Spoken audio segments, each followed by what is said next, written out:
بسم اللہ الرحمن الرحیم۔ السلام علیکم ورحمۃ اللہ وبرکاتہ۔ فرسٹ ایئر، آج ہمارا عربی کا سبق نمبر 34 ہے۔ سبق نمبر 34 جو ہمارا ہے وہ ہے، ہم تدریبات کریں گے۔ اس سے پہلے ہم نے انارکلی والا سبق پڑھا تھا، اس کا ترجمہ اور کچھ ہم نے تدریبات کی تھی۔ تدریب نمبر 40 تک ہم نے کیا تھا۔ آج ہم تدریب نمبر رابع کریں گے، یعنی سوال نمبر 4۔ سوال نمبر 4 ہے ہمارے پاس، کونی جمل المفیدۃ استخدمی فیہا المفردات الآتیہ، یعنی سوال نمبر 4 ہے ہمارے پاس، اس پہ ذیل الفاظ کو استعمال کر کے مفید جملے بنائیں۔ ہمارے پاس لفظ ہے جولتن، تو اس کا جملہ بنے گا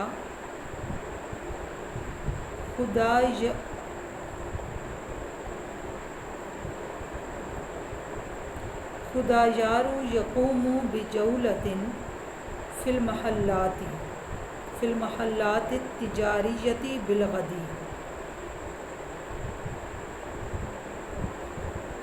جولتن کا مطلب ہوتا ہے دورہ، خدایار کل تجارتی مراکز کا دورہ کرے گا۔ خدایار یقوم بجولۃ فی المحلات التجاریۃ بالغد، خدایار کل تجارتی مراکز کا دورہ کرے گا۔ آپ نام کوئی بھی لکھ سکتے ہیں۔ اس کے بعد نمبر 2 ہے تمہیدی جن۔ تمہیدی جن کا مطلب ہوتا ہے ابتدائی، تو اس کا جملہ بنے گا جرى الحدیث التمہیدی جو بین خدایار و نور بن حجات۔ حجات کے بیٹوں خدایار اور نور کے درمیان ابتدائی گفتگو ہوئی۔ نمبر 3 ہے دائری جن۔ دائری جن کا معنی ہے گول۔ ھذا طریق دائری جن، یہ گول سڑک ہے، جملہ بن گیا۔ اس کے بعد نمبر 4 ازدحام۔ ازدحام کا مطلب ہے پرہجوم۔ سوق انارکلی یکون کثیرۃ الازدحام کل وقت۔ انارکلی بازار میں ہر وقت بہت زیادہ ہجوم رہتا ہے۔ نمبر 5 روعۃ، شان و شوکت اس کا معنی ہے، جملہ بنے گا ازداد اللہ روعۃ ھذہ القریۃ، اللہ نے اس قصبے کی شان و شوکت بڑھا دی۔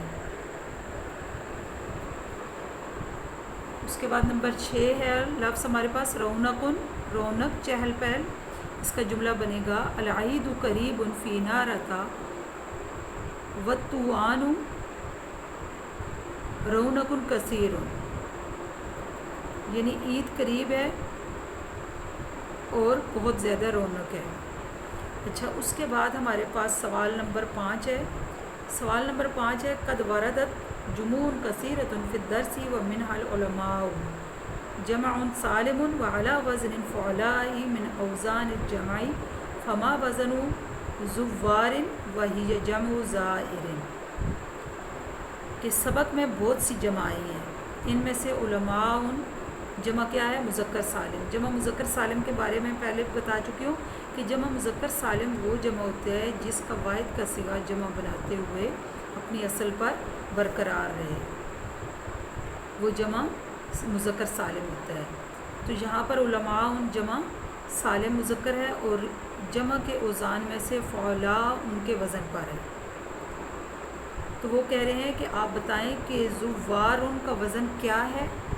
یہ زائرن کی جمع ہے، تو اس کا جواب ہے وزن و ھذا الجمعی، اس جمع کا وزن، یعنی زوارن کا وزن جو ہے وہ کیا ہے؟ زوارن کا وزن فعلاء ہے، یہ فعلاء کے وزن پر ہے۔ اس کے بعد سوال نمبر 6 میں انہوں نے ہم سے پوچھا ہے کہ زار یزور زیارتاً فعل معتل ویسمى الاجوف واوی، ماضی مضارع کی گردانیں۔ زارہ یزور سے ماضی مضارع کی گردانیں بنائیں، تو ماضی کی گردان زارہ سے بنے گی۔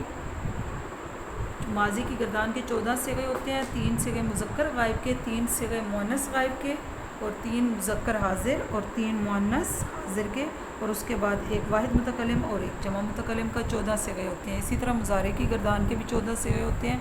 جو مذکر غائب کے صیغے ہوں گے اس میں واحد، تثنیہ، جمع، اور اسی طرح مؤنث غائب کے صیغوں میں بھی واحد، تثنیہ، جمع۔ تو ماضی کی گردان دیکھیں، زارا، زارا، زارو، زارت، زارتا، زاررنا، زرنا آئے گا، زارا، زارا، زارو، زارت، زارتا، زرنا، زرتا، زرتما، زرتم، زرتی، زرتما، زرتنا، اور زرتو، زرنا۔ یہ ہماری ماضی کی گردان ہوئی۔ اس کے بعد ہمارے پاس مضارع کی گردان ہے، یزورو، یزورانی، یزورونا، تزورو، تزورانی، یزرنا۔ اب حاضر کے صیغے ہیں، تزورو، تزورانی، تزورونا، مؤنث حاضر کے تزورینا، تزورانی، تزرنا، واحد متکلم ازورو، جمع متکلم نزورو۔ اس کے بعد ہمارے پاس قیلا سے ماضی مجہول کی گردان ہے۔ قیلا ماضی مجہول کا صیغہ ہے اور اس سے فعل امر معروف کی گردان بنانی ہے۔ قل، قل، قولا، قولو، قولی، قولا، قلنا، اور پھر فعل نہیں کی اسی سے، لا تقل، لا تقولا، لا تقولو، لا تقولی، لا تقولا، لا تقلنا۔ یہ فعل نہیں اور فعل امر حاضر کی گردان کے 6 صیغے ہوتے ہیں، حاضر کے ہی 6 صیغوں سے بنتی ہے یہ۔ اس کے بعد ہمارے پاس سوال نمبر 7 ہے، تفرجا یا تفرجو، تفرجن۔ تفرجا سے ماضی کی گردان اور مضارع کی، تفرجا، تفرجا، تفرجو، تفرجت، تفرجتا، تفرجنا۔ یہ مؤنث کے صیغے، پہلے میں نے 3 جو صیغے بولے ہیں وہ مذکر کے تھے، مذکر غائب کے اور مؤنث غائب کے۔ اب مذکر حاضر کے صیغے، تفرجتا، تفرجتما، تفرجتم۔ اب مؤنث حاضر کے، تفرجتی، تفرجتما، تفرجتن۔ اب واحد متکلم، تفرجتو، جمع متکلم، تفرجنا۔ اسی طرح ہمارے پاس جو ہے مضارع کی گردان ہے، یتفرجو، یتفرجانی، یتفرجون۔ یہ مذکر غائب کے 3 صیغے ہیں، مؤنث غائب کے تتفرجو، تتفرجانی، یتفرجنا۔ اس کے بعد مذکر حاضر، تتفرجو، تتفرجانی، تتفرجون۔ مؤنث حاضر، تتفرجین، تتفرجانی، تتفرجنا۔ متکلم، اتفرجو، نتفرجو، جمع متکلم کا صیغہ ہے۔ یہ ہماری گردانیں مکمل ہوئی۔ اس کے بعد ہمارے پاس سوال نمبر 8 ہے۔ سوال نمبر 8 ہے ہمارا، ترجمی الجمل الآتیۃ الی العربیۃ۔ اس پہ ذیل جملوں کا عربی میں ترجمہ کرو۔ اردو دی ہوئی ہے، اردو کی عربی بنانی ہے۔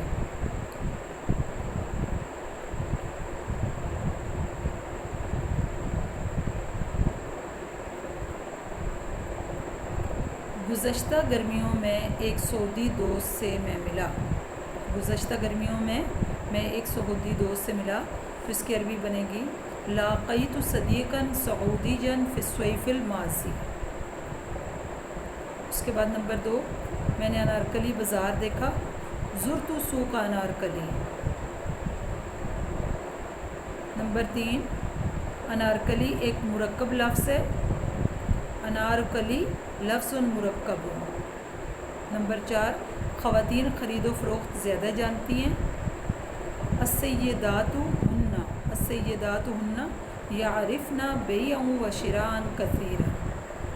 یہ ہماری اردو سے عربی ہوئی۔ اس کے بعد ہمارے پاس ہے الدرس الثامن عشر، قضاء الامین، 18واں سبق ہے۔ اس کا ہم تھوڑا سا ترجمہ پڑھ لیتے ہیں، امین کا فیصلہ۔ قضاء الامین صلی اللہ علیہ وآلہ وسلم، امین صلی اللہ علیہ وآلہ وسلم کا فیصلہ۔ ان عمید الادب العربی جی، بے شک عربی ادب کے بابا، الدکتور طٰہٰ حسین، بے شک عربی ادب کے بابا ڈاکٹر طٰہٰ حسین نے، ارسلہ بھیجا، حجالہ، ویسے تو بھیجنا ہوتا ہے لیکن یہاں پر جو ہے اس کا ترجمہ آئے گا چھوڑ دیا. حجالہ علی سجیتہ اثناء قراءتہ للسیرۃ النبویۃ علی صاحبہ الصلاۃ والسلام، کہ بے شک عربی ادب کے بابا ڈاکٹر طٰہٰ حسین نے اپنی عادت کے مطابق سیرت النبی اس کے مالک پر صلاۃ اور سلام ہو کے مطالعہ کے دوران اپنے خیالات کو کھلا چھوڑ دیا. ارسالہ کا مطلب کہ کھلا چھوڑ دیا. ثم عاد کتابۃ ما قرأ فی صورت قصۃ ممتعۃ، پھر اس نے جو پڑھا تھا خوبصورت قصے کی صورت میں لکھ کر اسے دہرایا.